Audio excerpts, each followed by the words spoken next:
और आखिरकार आ चुका है आज का दिन और मैं कई टाइम से वेट ही कर रहा था कि ये दिन आए और मैं ये वीडियो आप लोगों के आके लेकर आऊँ। तो यस, इस साल में हमने कई फिल्में देखी है जिनमें से कुछ अच्छी थी, कुछ बुरी भी थी और कुछ बीच में थी। तो उनकी मैं बात नहीं करने वाला। मैं बात करूंगा इस साल की अच्छी और बुरी फिल्मों की, इंडियन सिनेमा और हॉलीवुड दोनों की तरफ से। तो सबसे पहले बात करते हैं इस साल की इंडियन सिनेमा की तरफ से आई हुई अच्छी फिल्मों की। तो नंबर 5 पे मैं रखूंगा स्त्री 2 को, इस साल की सबसे बड़ी ब्लॉकबस्टर बाय बॉलीवुड, जिसके अंदर एक अच्छी स्टोरी, अच्छी परफॉर्मेंसेस और एक अच्छा सेटअप, जो एक अच्छी हॉरर कॉमेडी बनाने के लिए चाहिए होता है, वो सब कुछ इस फिल्म के अंदर था। और हाँ, वो बात अलग है कि कुछ लोग इस फिल्म के अंदर नेसेसरी क्रेडिट ले गए और जो लोग एक्चुअली डिजर्व करते थे उन्हें कुछ भी हाथ नहीं आया, बेचारे रोते ही रह गए। तो I expect in near future कि ऐसा ना हो एंड सबको उनके शेयर का क्रेडिट मिले। बट और अब आगे बढ़ते हैं फोर्थ पर, जहाँ पे मैंने एक टाई रखा है, that is between Chandu champion and मैदान। तो ये दोनों ही फिल्में बायोपिक्स हैं, जिसमें से एक मुरलीकांत पेडकर और एक सैयद अब्दुल के ऊपर है। एंड दोनों ही फिल्मों में लीड एक्टर्स ने अपना पूरा 100% दिया है। एंड दोनों ही फिल्मों में बायोपिक होते हुए भी कहीं पे भी फिल्म स्ट्रेच या बोरिंग नहीं लगेगी। In fact they are super motivation films and two of the most underrated movies of 2024। अब वो क्यों हुआ वो तो मुझे नहीं पता, but yes, they deserve much more. खैर, कोई बात नहीं, हो जाता है। तो मैं आगे बढ़ता हूँ नंबर 3 की तरफ, जहाँ पे मैं रखूंगा। तो ये साल बॉलीवुड के लिए कैसा रहा है वो सभी को पता है, and this is the year of Malayalam cinema. इसके साथ थर्ड पे मैं रखूंगा इस फिल्म को। तो यस, ये एक ऐसी फिल्म है जिसके अंदर आपको एक अच्छी स्टोरी, अच्छी परफॉर्मेंसेस और वो पूरी कास्ट की तरफ से कहीं पे भी किसी भी इंसान ने कोई कमी नहीं छोड़ी है। ये एक फुल एंटरटेनर है जो आपको एंड में एक स्काई हाई मूड पे छोड़ देगी। वैसे तो इस जगह पे 3-2 को होने चाहिए था, but because of some writing में, because of some laggings in the writing, और वो इसलिए हुआ क्योंकि हॉरर कॉमेडी होने की वजह से उसके ऊपर स्टोरी को आगे बढ़ाए रखने का प्रेशर भी था, जो चीज़ यहाँ पे नहीं थी। एंड सेकेंडली, ये एक ऐसी फिल्म है जिसके साथ ऑलमोस्ट हर कोई रिलेट कर सकता है, क्योंकि इस फेज से ऑलमोस्ट सभी लोग गुजरे हैं, वे एज 3-2 इज प्योरली फिक्शन। तो अब आगे बढ़ते हैं सेकंड की तरफ। तो सेकंड पे भी मलयालम सिनेमा की तरफ से रखूंगा मैं मंजूमल बॉयज को।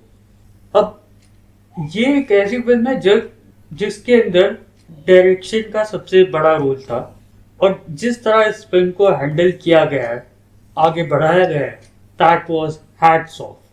ये कुछ दोस्तों की कहानी है जो घूमने जाते हैं, जिनमें से एक दोस्त वैली के अंदर गिर जाता है और उसको बाहर कैसे रेस्क्यू किया जाता है, उसी के ऊपर आगे की फिल्म है।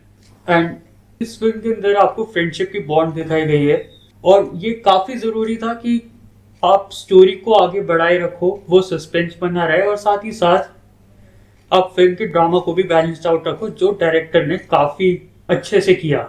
आई मीन, हर किसी के बस की बात नहीं होती है। नंबर 1 अभी बाकी है। तो नंबर 1 पे आएगी फिल्म, आई मीन, किसका दिमाग लगाया था, क्या कॉन्सेप्ट था इस फिल्म का। मुझे नहीं लगता कि अभी तक इंडियन सिनेमा में कुछ भी इस तरह का बना होगा। ये फिल्म तो यार अपने आप में ही, मतलब, फिर चाहे मैं इसके कैरेक्टर्स की बात कर लूँ, इसके स्टोरी की बात कर लूँ, इसके एग्जीक्यूशन की बात कर लूँ, खासकर मामूटी की तरफ से तो क्या काम देखने को मिला इस फिल्म के अंदर। अब आगे मैं इसके बारे में ज़्यादा नहीं बताऊंगा, बट हाँ, एक चीज़ मैं ज़रूर कहूँगा कि ये एक ऐसी फिल्म है जिसका एक्सपीरियंस थिएटर पर ही लिया जाना चाहिए था। एंड मैं इस चीज़ का रिग्रेट करता हूँ कि हाँ, मैं इस फिल्म को थिएटर पे नहीं देख पाया। तो ये तो बात होगी इंडियन सिनेमा के अच्छे कामों की।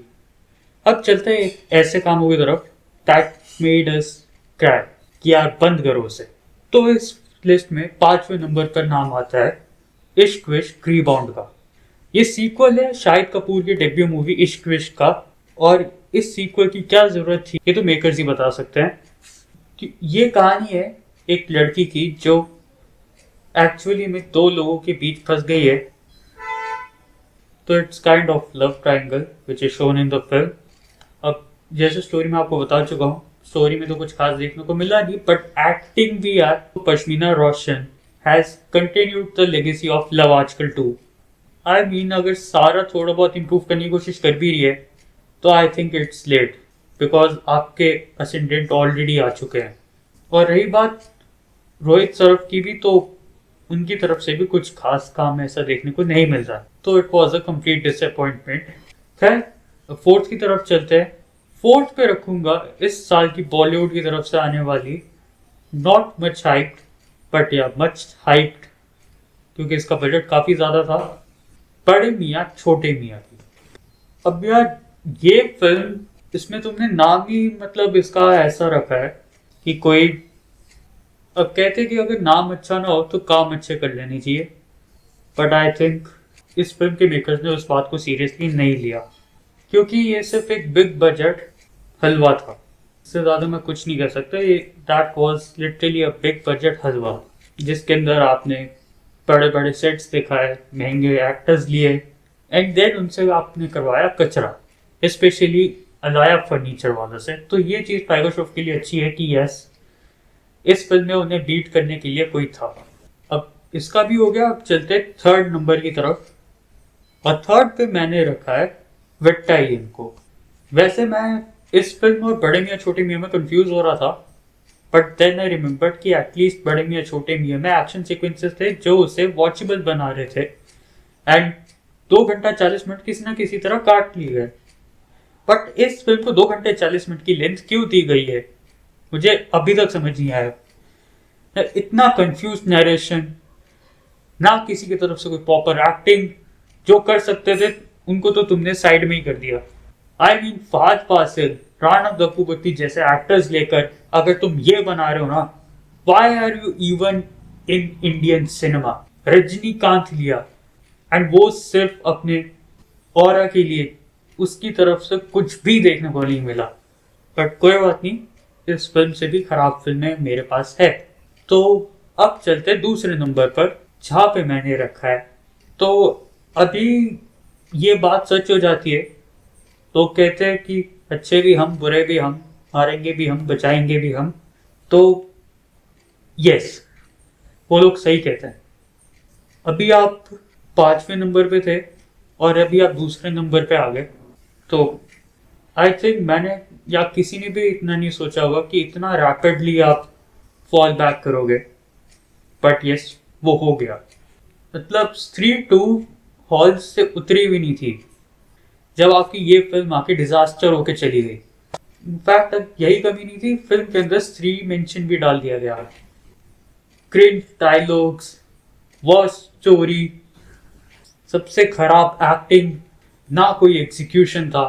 एंड मुझे बिल्कुल समझ नहीं आया कि इस फिल्म के अंदर क्या पोटेंशियल दिखा। सिर्फ सोशल मैसेज डिलीवर करने के लिए आपने ये फिल्म बना दी है। नो मैटर फिल्म कैसी भी बने, सोशल मैसेज पहुंचना जरूरी था। कोई बात नहीं, अभी एक और फिल्म बची है, तो फिलहाल के लिए तो आप बच गए हो, क्योंकि पहले नंबर की फिल्म है रुस्लान। आई मीन ये इंसान 3 फिल्में कर चुका है, और इन तीनों ही फिल्मों में इसमें 1% का भी कोई इंप्रूवमेंट नहीं दिखा। अंतिम में, लव यात्री में, इस फिल्म में, तीनों फिल्मों में ही वॉज ब्लैंक। एक एक्सप्रेशन नहीं देखेगा इसके चेहरे पे। चीजों को और खराब कर दिया इस फिल्म की weak execution, characterization. I mean और कुछ नहीं तो आप कैरेक्टराइजेशन पे तो काम कर लेते कम से कम। म्यूजिक, बात ही मत करना इस फिल्म की म्यूजिक की। सिर्फ लोकेशंस दिखाई है, एंड लोकेशंस दिखाने से अच्छी फिल्म नहीं बनती है। आई होप कि ये बात आप लोग जितना जल्दी समझे उतना अच्छा होगा। अगर आपको अच्छी फिल्म बनानी है तो आपको उसके अंदर कंटेंट डालना पड़ेगा, लोकेशंस नहीं। इन्होंने तो कर लिया जो करना था, मेरा भी बाकी है। तो उसी के साथ इंडियन सिनेमा की इस साल की लिस्ट को मैं रैप करता हूँ और पढ़ते हैं हॉलीवुड पर। अब हॉलीवुड की तरफ से भी हमें कई अच्छी और कुछ खराब फिल्में भी देखने को मिली। एंड खराब से मैं ऑलमोस्ट हॉरर फिल्म्स की बात कर रहा हूँ। तो yes, Hollywood was a disappointment in the name of horror films, but still nevertheless शुरू करते हैं हॉलीवुड की 5 बेस्ट फिल्म्स के साथ, जिसमें से नंबर 5 पर मैं रखूंगा सिविल वॉर को। तो ये एक पुराने टाइम की कहानी जहाँ पे कुछ जर्नलिस्ट होते हैं और वो वर्ल्ड वॉर से रिलेटेड इवेंट्स को कवर करने के लिए अपनी जर्नी पे निकलता है, और उस जर्नी के अंदर उन्हें क्या क्या चीज़ें देखनी पड़ती है and how tough it is to be a reporter. ये फिल्म काफ़ी अच्छे से बताती है। एंड यस, ये फिल्म फेंट हार्टेड के लिए नहीं है, तो इसके लिए थोड़ी बहुत हिम्मत पहले से जुटा लेना अगर ये फिल्म देखने वाले तो। एंड तो आगे बढ़ते हैं नंबर 4 की तरफ। नंबर 4 पे मैं रखूंगा इस फिल्म को। अब इस फिल्म के अंदर अपने फ्लॉज थे, बट दैट डजंट मीन कि it was no masterpiece. It did really well, especially Anya Taylor Joy ने जो काम किया इस फिल्म के अंदर, that was mind blowing. Anya Taylor Joy, in fact, Chris Hemsworth was nothing more of master of art in this film. I mean, इसकी story, इसका execution, that was on the table. अब third film पे चलते हैं। तो third film पे मैं रखूंगा There It Is. I mean, जब इसका ट्रेलर आया था मुझे लगा था कि कोई बेसिक टाइम की रोमांटिक ड्रामा मूवी होगी। जब ये फिल्म एक्चुअली में देखी तब जाके रियलाइज हुआ कि रायन गोसलिंग क्या चीज़ है। आई मीन, क्या काम किया है उसने पूरी फिल्म के अंदर। अगर कोई शो स्टॉपर था, that was only Ryan Gosling. इसके एक्शन की बात हो, इसकी स्टोरी की बात हो, comedy, drama, it excels at every bloody point. अब नंबर 2 की अगर मुझे बात करनी है तो मैंने अभी कुछ टाइम पहले आपसे कहा था कि इस साल हमें हॉलीवुड की तरफ से कुछ खास हॉरर फिल्म्स देखने को नहीं मिली, but still there it is on number 2। I mean यार, फिल्म फ्रेंचाइजी के इतने टाइम बाद, इसके पिछले प्रीक्वल्स डिजास्टर होने के बाद ये फिल्म देखने को मिलती है, और इस टाइम के अंदर which is full on story, which is full on horror. I mean, last तक आते आते ऐसा लग रहा था कि भाई जल्दी से फिल्म खत्म कर दो यार, अब और नहीं देखा जाएगा। क्या घुमाया है एक्चुअली, मतलब अगर जोरासिक पार्क कहना चाहिए तो ये फिल्म है यार। This is the real Jurassic park. But first spot अभी भी बाकी है, और फर्स्ट स्पॉट पे मैं रखूंगा the much awaited film of 2024, that is dune part 2। यार ये फिल्म मतलब क्या, अगर स्टोरी, कैरेक्टराइजेशन, एक्शन और एग्जीक्यूशन, हर चीज का एक परफेक्ट ब्लेंड है ये फिल्म। दोनों पार्ट्स को अगर साथ में मिला दो तो it is a masterpiece. It is a pure masterpiece. I mean, हर किसी के लिए इजी नहीं होता है सीक्वल्स को कैरी फॉरवर्ड करना, but this was actually better than its prequel. I mean, prequel एक बार को आपको थोड़ा बोर कर सकता है, बट ये फिल्म नहीं करेगी। चलो, तो बेसिक के साथ बेस्ट फिल्म तो खत्म हुई, बट वर्स्ट फिल्म्स तो अभी भी बाकी हैं। वो 5 घटिया फिल्में जिन्हें, वो 5 हॉलीवुड की घटिया फिल्में जिन्होंने हमारी रातों की नींद उड़ा दी। तो 5th नंबर पे मैं रखूंगा वेनम द लास्ट डांस को। तो सोनी के सिनेमैटिक यूनिवर्स की तरफ से हमें रिसेंट में एक भी अच्छी फिल्म देखने को नहीं मिली है। इनफैक्ट अगर मैं वेनम ट्रायलॉजी की बात कर लूँ तो it was a huge disappointment, and खासकर लास्ट पार्ट होने की वजह से इस फिल्म से जितनी एक्सपेक्टेशंस थी उन पे जिस तरह से पानी फेरा, दैट इज, आई मीन, और कुछ नहीं तो यार इस फिल्म को एक अच्छी क्लोजिंग दे सकते थे, बट ओके, क्या कर सकते हैं, 4th पे बढ़ सकते हैं। तो अब चलते हैं 4th की तरफ, और 4th पे आएगी एसी की बहन, ये film. I mean, Dakota Johnson, worst acting ever. You seriously need to go to an acting school यार। I don't think you know acting. Acting का A भी नहीं आता होगा। Worst story, worst execution। ये फिल्म क्यों बनाई गई है मुझे आज तक समझ नहीं आया। हालांकि इसे फर्स्ट पे होना चाहिए था, बट एक फिल्म ऐसी है जिसने इसे बचा लिया है, तो थैंक्स टू डैट। और अब चलते थर्ड की तरफ, और थर्ड पे मैं रखूंगा इस फिल्म को। आई मीन यार, ये फ्रेंचाइजी जब शुरू हुई थी तो इतनी एंटरटेनिंग और लविंग होती थी, बट अब ये इतनी आउटडेटेड हो गई है। ना इसमें कोई पोटेंशियल दिखता है, ना इसमें कोई स्टोरी है। सिर्फ नए एक्टर्स को ले लेने से फिल्म हिट नहीं हो जाती है। कुछ करवाओ तो सही उनसे। क्या सोच के फिल्म बनाई गई थी, एंड डायरेक्टर ने ये फिल्म देखी भी थी एक्चुअली, या बंद कर दो इस फ्रेंचाइजी को। अगर तुमसे नहीं हो रहा तो जस्ट शट इट अप। तो फिल्म अभी भी बाकी है, तो यू कैन रिलैक्स। और सेकंड पे मैं रखूंगा इस फिल्म को। अब सबसे पहले तो आई एम सॉरी अगर कोई ऐसा है जो इस फिल्म को देखने वाला है, क्योंकि मैं इस स्पॉइलर को दिए बिना नहीं रह सकता, एंड ये मुझे देना ही पड़ेगा। इस फिल्म में जो पहली वाली फिल्म थी, that was about the crow. ये फिल्म एक रोमांटिक स्टोरी है, क्योंकि इस फिल्म के अंदर जो जो क्रो का फॉर्मेशन होता है वो आई थिंक लास्ट के आधे घंटे के अंदर होता है। उससे पहले इनकी लव स्टोरी ही चल रही थी। ये था इनका क्रो का रीमेक।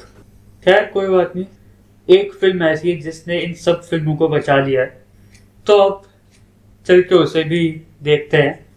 एंड उस फिल्म का नाम है हम सब की प्यारी जोकर फॉलिया ड्यूब। This was the much awaited sequel of 2024। Dune से भी ज्यादा अगर किसी का इंतजार हुआ तो इस फिल्म का हुआ है। I mean just look at the first part यार। सेकंड पार्ट किसी ने डिमांड भी नहीं किया होगा, बट फिर भी तुमने बना दिया।